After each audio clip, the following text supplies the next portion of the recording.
Welcome to the first episode of Columbia's Psychedelic Podcast. This is a podcast by TSIPS, the Teachers College Interdisciplinary Psychedelic Society.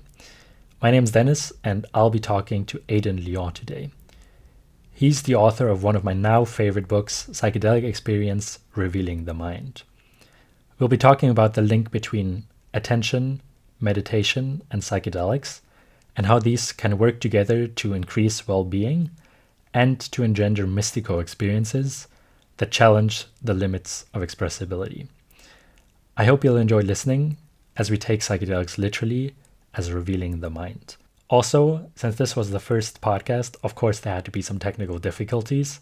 So if you notice some jump cuts in the video or audio, now you know why. But let's get into it. Here is Aidan Lyon. Yeah. So maybe, like the first question I had was, well, first of all, I should say I really like the book. Like it's not Thank you. often that I read a book where it actually changes the way I think about things a lot. Like usually I feel like Oh, reading a wow. book is mostly just like I don't know, just like some mental exercise where like, oh, this is a cool idea, but then you kind of like forget it because it's hard to apply those things actually like into, real life. But yeah, I know, just like the concepts you had of what a psychedelic experience is and what mindfulness is. I think the mindfulness definition, like the broader, like being able to keep things in mind and being able to recall them to your mind at will. Um, I know that's just been, yeah, changed the way I view like my daily life a little bit. So Oh, yeah, fantastic. and so maybe the question I had is why did you want to write the book? Like, what made you decide that a philosophical take on what psychedelic experiences are is a book that you should write? Yeah, I mean, I was, so first of all, thank you so much. It's a very nice compliment. Like, it's so nice to hear that, a book's not something that someone just reads, but it's actually changing the way how you think. I've even had some people say it's changed how they experience things Mm, because people are going into their psychedelic experiences or meditation practices with different concepts, and concepts shape experiences. And mm, so it's been really cool to hear people's reactions to the book. But yeah, the reason why I was motivated to write it was, well, there's actually several motivations, but the very first one was that I realized that I didn't know what a psychedelic experience was. I was talking about them excitedly to people, but then when I was putting my philosopher hat on and sort of thinking more carefully, I was realizing I was constantly getting confused, and like I couldn't keep concepts separate. And I realized, oh, there's something interesting here because these experiences are like very powerful, very meaningful, and it's very easy to get excited about them. yeah. But then at the same time, it was really hard to say what exactly they were. Partly because they're so different from each other, and then also partly Mm, because they're so profound. They seem to form a special category of experience that seems worthy of putting a bit of attention on in its own right. mm, The other thing was that it seemed to me also that, and it's still kind of happening now, that although there's a lot of acknowledgement about the importance of the experiences, especially in a therapeutic context. There's still a bit of a tendency to really primarily focus on the drugs themselves and their effects on the brain, which is mhm, completely mm, understandable because, like, as scientists, you're looking for things to poke and measure, and drugs and brains are exactly, those are things that scientists can do that too. But then also there's the larger kind of pharmaceutical context where drugs are also something that can be copyrighted and protected. mm, So there's a lot of focus on that side of the yeah. psychedelic space.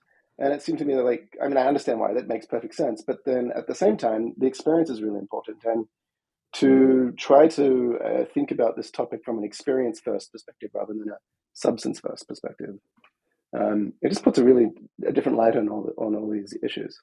Mm. And so, yeah, I just felt like it was important to try and at least get that into the conversation a little bit so people can kind of, these are very big, important, and confusing issues, and to just get another kind of angle on them, Mm. yeah, it can be very valuable. Yeah, no, I agree. Like one thing that I really liked is the first idea that you presented in the book was that, yeah, you can disentangle psychedelic experiences from psychedelics. And I do agree that nowadays, especially how, like, because I never really thought about how I define psychedelics. Like to me, it was just, yeah, it's the classical psychedelics, it's mushrooms, it's LSD, it's DMT, and maybe it's MDMA. But it was kind of like, okay, this was just like a given. But then to actually think about like, okay, but how like if you have a definition, you should have kind of a good explanation of what that even is. And so I like the idea of like disentangling a psychedelic experience from psychedelic drugs, especially because then you can talk about, okay, you can have psychedelic experiences without psychedelic drugs. Um, Yes. Maybe a related question to the motivation behind it is kind of the antithetical question is what could you see going wrong if we don't have a good definition of what psychedelic experiences are? Like in other words, what do you want to what did you want to avoid by writing the book? Well, I mean, there wasn't any sort of anything specifically that I think would be going wrong, but I could see Hmm. that it's very easy for people to get themselves tangled up into knots without keeping these concepts clear, and then whatever those knots are, they usually give rise to to some kind of issue. So Hmm. to give an example of one of those sorts of knots, there's been a lot of talk lately about non-psychedelic psychedelics, Hmm. right? They've Yeah, started to receive other names now, like psychoplastogens or yeah, non-hallucinogenic yeah. psychedelics. But that term non-psychedelic psychedelic is out there in the zeitgeist, Yeah. and that kind of tortured language shows you, Mm. there's something going wrong here. Like there's clearly like we're lacking some kind of conceptual Yeah. precision. And I think that can be Okay. very bringing these kinds of concepts to that debate about do can we create these new drugs that have the same Mm. kinds of therapeutic effects as psychedelics but without the experiences? Hmm. Having that conversation with more concepts available, like for example, and we can get into this in a moment, but the Hmm. relationship between mindfulness and a psychedelic experience, Yeah. I think can shed new light on that question about can we have so-called non-psychedelic psychedelics. So Mm. that's just a small example. Another one would be is it's well recognized that the set and setting to an experience is incredibly important. So instead of thinking just as like the intervention is giving someone a substance, a drug, the intervention is really we're giving someone a substance, their mental state, their set. Sorry, always mess them up. The set, their mindset, Yeah. and the setting, their environment. Mm. Right, and that's really the intervention. And when you see that as the thing that could be psychedelic or not, Hmm. it's like, oh, that makes sense. That when we like look at certain kinds of ways we might intervene on the set to help make the experience more psychedelic, it's like Hmm. that's exactly right. Or the setting Mm. as well, like with rituals and Hmm. smells and music and so on. Mm. We're clearly designing those things to help move the experience in a particular direction. Yeah. No, I have questions about set and setting as well, but maybe before we get into that, maybe we Sure. could just say what like the because we've been talking about the book, but what do we say was the main thesis of the book? We've kind of like touched upon it, but maybe it's good to just Sure. explicate Yeah. it. I've probably given it away a little bit now, but yeah, the Yeah. the main thesis of the book. Well, there's a few big main theses of the book, but I think that like the really central one is that we can have psychedelic experiences without taking psychedelic drugs. There are other ways to have these experiences, and in some cases, for some people, these can actually be better ways of having psychedelic experiences. Mm. So consuming a psychedelic is not the only way to have a psychedelic experience, and it's also not necessarily the best way to have one. Mm. Yeah.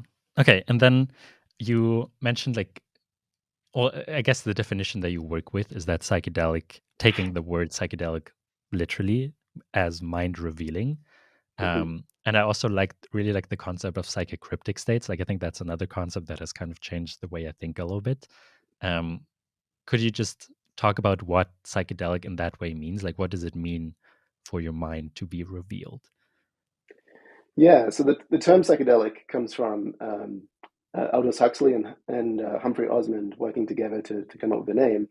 And they were trying out different names. Like they were very unhappy with terms like hallucinogen or psychotomimetic because they felt like they don't reflect the essential aspects of the experience, right? So Mm.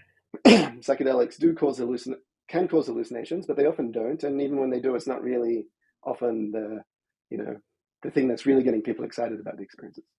And Mm. so they settled on the term psychedelic to try and, with one word, to try and capture the essence of what they thought the experience was. And so in that context, psyche means, roughly speaking, the mind, but it can also mean the soul or spirit. Mm. So we can get into that as well, but we can just stick with the mind for now. And delic means to reveal or to make clear. And so the idea is that what's distinctive about these substances um, and other interventions is that they're causing these experiences that are making the mind clear or more visible than they normally would be. And so an example of that is, so for example, when people take substances like psilocybin or LSD, it's quite common for them to experience flashbacks to their earlier childhood. Right? Suddenly they're just bombarded with memories of some event that happened. And in some cases, it's traumatic, and that can help with the healing process. But sometimes it may be just some sort of significant event that's arising. Now, that's quite common with these. That's quite a common experience to have with these substances. But of course, we have these experiences out even when we're not taking these substances, right? So, for example, I might be walking down the road and minding my own business, and then I walk past like a cake shop or something, and they're baking a cake that my grandmother, the kind of cake that my grandmother was baking when I was a child, and then that smell triggers the memory flashback, back to that moment of my childhood. So we have these experiences all the time. All sorts of things can just suddenly trigger these memories, and what's sort of surprising about them is that when we have them, we're sort of surprised that the memory is still there and that it can come back in such vivid detail and richness. So that's when we're trying to understand what a psychedelic experience is. One way to sort of dissect that is to think about, well, it's a mind revealing experience, and what are the different ways that the mind could be revealed? So I just gave the example of memories being revealed, but there are other things in the mind that could be revealed. For example, implicit beliefs, maybe that you have about others or about yourself, right? So a very common one is that, people often have the thought, I'm not worthy of whatever, right? And they're not thinking that consciously, but it's affecting their conscious experience. And that's the sort of thing that comes up in psychedelic sessions a lot, is people realize they're walking around with those beliefs, those heavy beliefs that are constraining them in all sorts of ways. And so, there are many other ways, and this explains for the variety of psychedelic experiences as well, because there's so much of the mind is so complex and rich. There's so many different kinds of things to be revealed in different ways, and so that's why psychedelics they're kind of all over the place. Yeah. No, it also like the example that you gave about tip of the tongue phenomenon. Whenever I have a tip of the tongue phenomenon now, and then suddenly the thing that I was looking for pops back into my head, I think like, oh damn, just a small psychedelic experience. Yes. Yeah. And so I was And wondering about Oh, sorry. Yeah, go ahead. I was just going to say that's maybe you were about to ask. It's also a nice example of a psychocryptic experience. So this is the opposite of a psychedelic experience. Yeah. So if a And psychedelic I was experience wondering. is mind. Oh, go ahead. Yeah. Okay. So the related question was, about psychocryptic, experiences and psychocryptic states. I was then thinking about, okay, like when in my normal everyday experience do I have psychocryptic states? And maybe I was wondering, like, are emotions some sort of psychocryptic experience? For example, like when I don't know, I don't really get angry often, but if I do get angry, it kind of feels like this, even the term tunnel vision kind of implies that you lose the bigger picture and you just have this like concentric thing that you like look at. So would it make sense to think of some emotions at least as psychocryptic? Yeah, it certainly can. We should be careful though, because when emotions arise, that's another nice potential example of a psychedelic experience, because we often keep emotions suppressed or repressed, or just we're not attending to them or whatever, right? And those emotions coming up during psychedelic sessions is a very common thing. So emotions can be psychedelic in that sense because they're often telling you something about what's going on in your life that you may not be aware of. So it's important to have that in mind. But at the same time, they can be psychocryptic in the sense that when we react to them, they can cause reactions that then tangle the mind up in all sorts of knots. And so your example of anger is not quite of a knot necessarily, but it is this sort of tunnel vision effect. Right? Anger makes it really easy to focus on something, the thing that you're angry about, and the action you may take against that thing that's angering you. But other emotions, like being afraid of something, can sort of start getting tangled up with all sorts of other emotions and reactions, and maybe as experienced as sort of general anxiety, for example. And then that can be cutting you off from deeper aspects of yourself. Yeah, so we've been talking about psychedelic experiences and how psychedelics might, engender them. So I was in the book you were talking about the importance of attention in doing that. Um, could you talk a little bit about what attention actually is? Like, it might sound like a stupid question because I think everyone has an idea of what attention is, but I think it might be good to actually dive into what attention, how to conceptualize that, and then how attention works to give someone a psychedelic experience. Yeah, sure. Yeah, so it's surprisingly difficult to say what attention is. William James famously said that everyone knows what it is, but then lots of people then since then have argued against him. But in very basic, like intuitive terms, it's your ability to single out objects of experience from others. Um, so to give an intuitive example, suppose you're sitting down at a restaurant and you pick up the menu and you're looking over the items, and what you're doing is you're directing your attention to items on the menu Mm, and away from your dinner companions. Now, if they're still talking to you, that's going to grab your attention and it's going to be hard to focus on the mm, menu. So that kind of modulation of the information that's in experience, that's basically what your attention system is doing. mm. And so, if we then go with the idea that psychedelics change how these attention dynamic works, could you just give us an idea of how, like, what actually happens to our attention if we take a psychedelic? Yeah, so um, the short answer to this is that we don't fully know yet. There's more research needs to be done. So what I can do though is sort of explain where I think we are in terms of scientific knowledge on this. So the way I approach this in the book is that if we're thinking about these psychedelic experiences and we're on board with the idea that meditation causes them, Mm, then since meditation is primarily about training your attention, you're mm, focusing your attention on your breath or you're keeping your attention open to whatever sensations that may arise. It's clearly meditation, the effects that it's having on experience is clearly via the effects it's having on attention. There's mm, this close relationship between attention and experience. And so if psychedelics are affecting experience in similar ways to meditation, then it stands to reason that they're probably doing this to attention as well. Now, in contrast to meditation, it's much less clear exactly what psychedelics are doing to attention, mm, because on the first pass, it looks like they're doing the opposite of meditation, mm, right? So meditation is about focusing your attention and keeping it stable and, being like a good student kind of thing. mm, It's very, very disciplined and rigorous. Whereas, the sort of typical psychedelic experience that people are familiar with is this chaotic, turbulent thing where mm, there's hallucinations and emotions, and it's wild. It's all over the place. mm, And so, on the one hand, it looks like it's very destabilizing to attention, mm, right? Whereas meditation is more stabilizing. And indeed, there's been some studies on this showing that human performance on attention tasks deteriorates when under the influence of psychedelics. mm, But as I argue in the book, we need to make a distinction between the sort of the performance side of attention and also attention itself, right? mm, So one way of thinking about this is attention is like it's a total amount of resource that your mm, brain has to solve the problem of prioritizing what to focus on, what to deal with. mm, It's got a total amount of that capacity. And it uses that capacity in all sorts of things in kind of like automatic ways. So, mm, for example, if someone came into my office right now and said my name, that mm, would grab some of my attentional resources because some of my attentional resources are already kind of like poised, for that kind of mm, intervention. Um, so what it looks like the psychedelics might be doing is freeing up the kind of the usual allocation of attentional resources to the mm, usual things that we've got to do. So then the attentional resources are sort of able to kind of float more freely around in the mind and mm, land on new things that it wouldn't normally land on.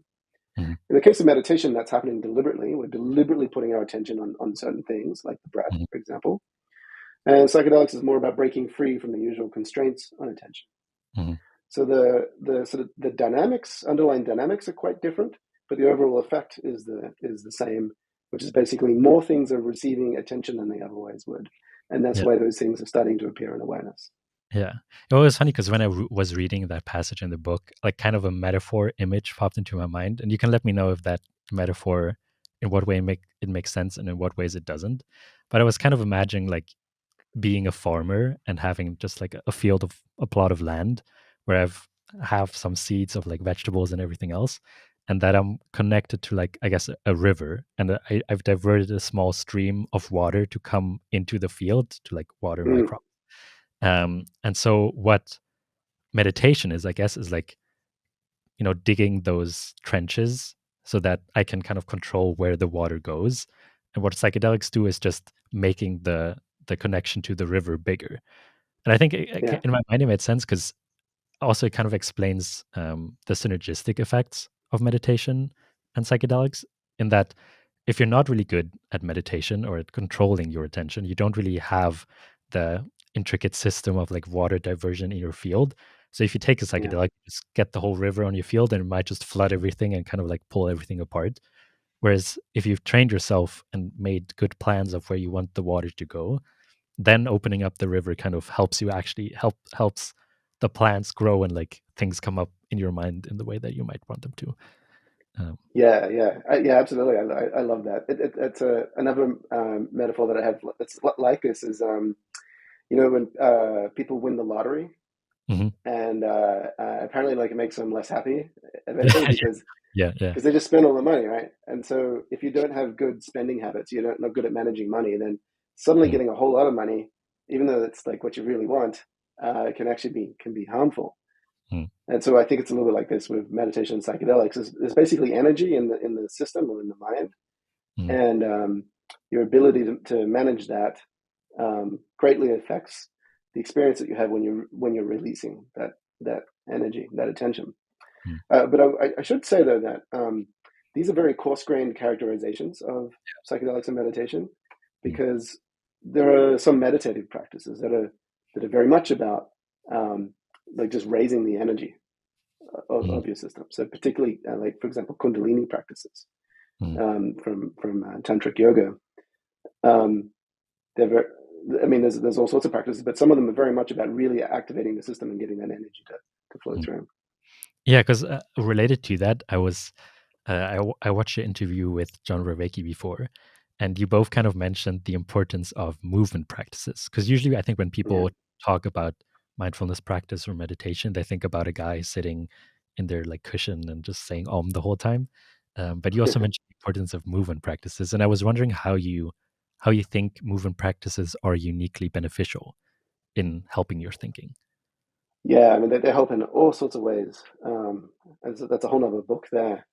Mm, I mean, for very like the simplest thing, I guess, would be is that they help you sit during meditation. mm, Right? So practices like yoga, they really help you to develop better posture and create more space for your lungs, so you have mm, better breathing capacity. mm, And so, and then also all your lower body is more flexible as well, so it's easier to sit in the lotus position. So just on that alone, doing these more physical practices can really support the meditation practice. mm, Um, but there's so much more than that as well. So I mentioned breathing. So a great way to sort of tune into your breathing is to see if you can pay attention to your breath while you're doing a challenging yoga pose or while you're moving through a qigong experience. mm, That's also challenging, because as mm, soon as things start getting challenging, or we start getting distracted, our breath starts to shrink up. If we start breathing in the more shallow at the top of our chest, and that creates all sorts of undesirable effects. And so, understanding that relationship between your breath and your experience is incredibly helpful if you're going into a session with psychedelics, because they create these experiences that are oftentimes out of control and be quite overwhelming. mm. And a very good way to try to navigate that is to connect with your breath and breathe through the experience.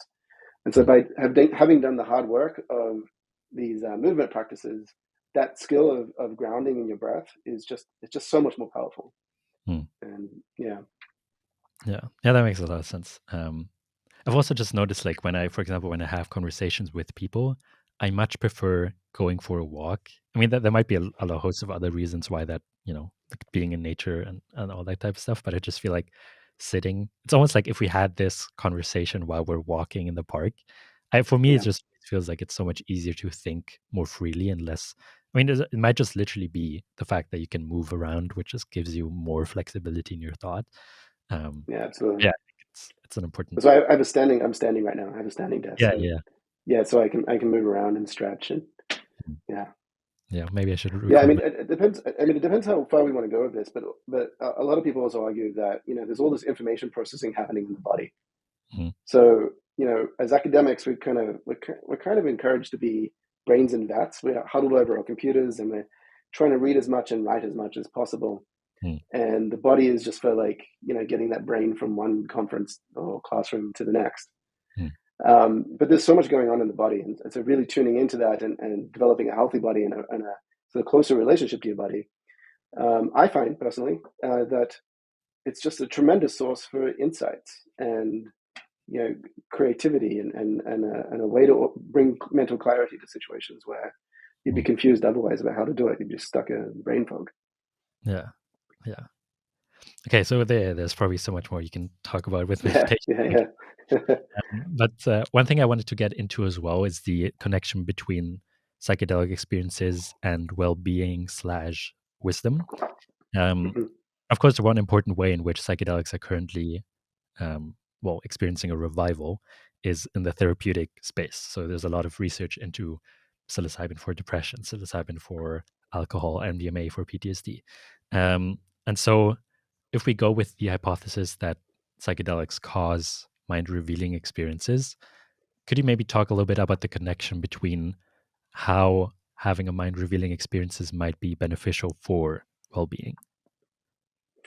Yeah, definitely. There's actually two ways to go at this. The view that I was arguing from in the book is actually a little bit broader than psychedelics causing psychedelic experiences being the mechanism. I Hmm. think it's actually psychedelics temporarily enhancing mindfulness Yeah. capacities is the full thing. And because of the relationship between mindfulness and psychedelic experience, Hmm. that often translates into psychedelic experiences, but doesn't necessarily. But Hmm. the basic idea of this would be that many many difficulties, not all, but many difficulties that we struggle with in terms of our minds, whether it be addiction or obsessive compulsive behavior or depression or whatever, it often involves the mind being concealed in some way. So there's some sort of stuckness that we can't break out of. And that may be part of the condition, or it may be what's preventing treatment of the condition in Hmm. various ways. Right? So when people have been extremely hurt, it's hard to open up and trust again, and so it can be difficult to form the all-important therapeutic alliance with the therapist. And Hmm. so that's why a substance like MDMA can be so powerful as a sort of adjunct to therapy because it can enhance that. It can open up people and enhance that trust relationship. So as usual, as sort of similar to what I was saying before, because the mind is so rich and complex, there's just so many things to talk about here. It could be, opening up for trust, but it could also be opening up to access memories from childhood where let's say the trauma Hmm. originally occurred, or it could be becoming more aware of the present moment. So a lot of therapy is about attending to what's going on in the moment and not avoiding what's in experience. Hmm. Right. And so these are, if you are avoiding it, then you're basically you're trying to keep some things out of experience, and a lot of times you are actually succeeding, Hmm. but it's always causing other problems. Right? Because when people drown their sorrows with alcohol, for example, it keeps things at bay, but it's really feeding into more problems in the long run. Hmm. So generally speaking, it's good not to do that. It's good to have access to your mind. But and this is why I was making the point about mindfulness. Um, one kind of risk or drawback to having psychedelic experiences is that they may happen when you don't want them to happen, Hmm. right? Or you may not be ready for whatever's coming up, right? And you don't have the appropriate environment to support you for something that's coming up. Hmm. So we've got to be careful with this. Like having a psychedelic experience doesn't necessarily improve your well-being, right? It's got to be a enough support and intentionality to connect the psychedelic experience to the well-being. But if you can, then that's the sort of causal pathway. Mm. But more generally, is the more general effect I think would be mindfulness. Mhm. And the difference here is a little bit like, um, suppose you've been searching for your keys for a long time, Mhm. and you're rushing out of the apartment, you're trying to get to a meeting, you're scrambling around like trying to find your keys, you can't find them, but then finally you have a key revealing experience, right? You Yeah. find your keys, Mhm. right? So before you were, your keys were lost to you, you didn't have access to them, but now you can access them. Now Mhm. contrast that to, suppose you were just more mindful of your keys, and so that you're always putting them back in the same place. Mhm. So you always know where your keys are; they're never lost, and they may not always be in your awareness, Mhm. right? You put them in a particular spot. They may not be in your awareness. For example, I know where my keys are right now. They're not in my awareness, but I could easily bring them into my awareness if I wanted to. And that's because I'm mindful of them. Mhm. So that's roughly the difference between becoming more mindful and having a psychedelic experience. Mhm. The the idea would be to be more mindful, but that's hard. But psychedelic experiences can kind of approximate increases in mindfulness, Mhm. especially if you supplement them with things like therapy or intentionality and so on. Yeah. Yeah, that makes a lot of sense because I was in the book you were also describing how being like having a relatively short term psychedelic experience. Well, depends on how you define short term. Maybe 12 hours is long for you, but um, um, that kind of it can give you insights that reverberate even when you're no longer under the influence. Um, Mm, like one experience that I had that I kind of connected it to, it's not very psychedelic maybe in that sense, but I just remember being out in nature and then at one point just being able to really see um, the texture of the leaves or the of the bark of a tree. And from that point onwards, I could no longer unsee that. So whenever I'm out in nature now, I just notice that all the small grooves in the tree, and it's like almost my vision hasn't changed, but just the way I see the world has changed. Um, yeah, so it's yeah, just also in what terms is kind of the world being revealed to you different from the mind being revealed to you, or are they kind of the yeah, same thing? yeah. That's a great question. I don't talk about that too much in the book because that um, it raises all sorts of metaphysical questions about what the mind is and what the world is, and I'm really trying to avoid that. I'm really trying to stay as neutral as possible on what the mind is. That's why I mean some people get a little bit frustrated that I'm using the word mind and not being more precise here, but I Mm, think it's because I don't really know what we're talking about here, and so mm, having a kind of placeholder is very important. yeah. But suppose if we're going to work under the usual kind of paradigm that we work in cognitive psychology, then there's going to be lots of scenarios where by revealing the mind, you're revealing the world, Mm, right? So if we take the usual thing, like if I walking around the streets and I see a dog, the reason why I'm seeing the dog, the thing in the world, is through mental representations mhm, working in the right way, right? And so I see the dog through my mental representations. mm, Now, if I don't have access to those mental representations for whatever reason, then I'm not going to see the dog, yeah. right? Yeah. And so Yeah. that's the idea. Is like by bringing more of these things into awareness, you're actually seeing more of the world. There's a little bit of evidence that this is actually true. Like you are literally seeing more details in the world, but we don't have good science on this yet. Mm, But yeah. I wouldn't be surprised if it turned out that yeah, like over the long run, people who've had a good, like sort of healthy responses to psychedelics, they may actually literally be seeing more details in the world. Mm. Yeah, that's interesting.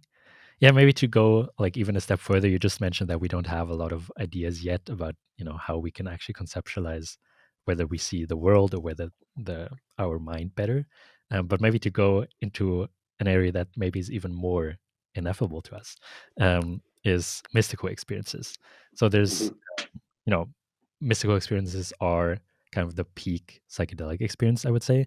And a lot of people, or at least some people, are arguing that maybe the mystical experience is what actually heals people. Um, so, yeah, could you just maybe talk about how you define what a mystical experience is? And I know that gets tricky, but yeah, Yeah, let's yeah. start with that. So I take a bit of an unusual approach on this in the book. Um, so first of all, I make a distinction between what's being called in the literature mystical type experiences Mhm, and then full blown mystical experiences, mhm, whatever they are. And so I think the mystical type experiences are the things that scientists are studying all the time with their questionnaires and so on. And I think we can pretty well define what those are because we've got the questionnaires and so on, these constructs are mhm, there. But the question is, and there's a reason why people are using that terminology, mystical type experience. The question is, are they the same thing as mystical experiences? Mm. Now, so, but what are those? Like, where do we get that concept? Well, the idea is like that's coming from the mystical or spiritual traditions. That there's also these peak experiences associated with those practices that are considered ultimate in some sense. Mm. So, roughly speaking, that's kind of like where we end up with how we speak about these things. But then when we go look at those traditions and see what they say about those experiences, often the very first thing they say is that you can't speak about these experiences. Mm. They're ineffable, they're indescribable in a very important sense. And what they're saying here is not that it's the experience is so overwhelming and they're at a loss for words. Mm. It's really that it's a distinctive feature about the experience that a kind of wisdom is being revealed to you that is Mm. beyond your usual linguistic or discursive, or in the book I call it analytic a way of thinking. There's something beyond words. Mm. Now, people try to sort of push that aside, and one reason why is because even though these mystics say that, that's often the very first thing they say about these experiences, they often also like to say more about them. They often do go on to describe them. Yeah. And so there's a temptation to kind of ignore the ineffability bit, like, oh, it's not real, or it's got something to do with they're just merely at a loss for words, and that's not that interesting. But I think if you really understand that concept of ineffability, then you're in a better place to understand what these mystics are saying when they do start talking about the experience. Mm. There's the discourse in that area is different, very different from the discourse that we have in science and philosophy. Mm. Language has got a kind of gentler, more kind of fluid. It plays a more fluid representational role. So Mm. one minute you're saying, there are distinctions like black and white, and then the next minute you're saying no, there are no distinctions. Mm. But it's because you're trying to get at like this if you frame it in terms of language, a paradoxical thing. But Mm. in the experience itself, it's not paradoxical. Mm. Yeah, I don't know. It's like when I read that chapter, it was so, yeah, it's because it's so hard to wrap your mind. Like it almost feels like you can't wrap your logical mind around it. Like there's no way to get purchase onto, because when you think you understand it is probably when you least understand it, because just by nature ineffability, you talk about the ineffability of ineffability. um Yeah, I don't know, when I just read it, it was very like kind of uh was it aphoretic, like when yeah, when you go around and you just have this feeling of I don't understand, but maybe that's the point of it. Because what I also really liked at the end of the book, you kind of finish off with the idea that maybe you should just let yourself not know, and that's one mm, thing I kind of tried to implement more. Because my one of my New Year's resolution for this year was to experience more awe. mm-hmm. I feel like the ability to let yourself not know is tightly linked to the feeling of awe. Um, so maybe you could also talk about how can people let themselves not know, like how can they remain with the mystery of ineffability, and how could that help in everyday life? Yeah. I love your example. I think that's exactly right.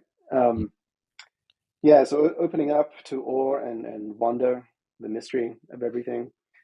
Um, so one good way is just to meditate. I think meditation is a great practice with this. So basically, human beings don't like uncertainty. You Mm. know, by and large, we really, really don't like it. There's even a thing called intolerance of uncertainty, and there's a lot of evidence of that. It's driving all sorts of psychological conditions.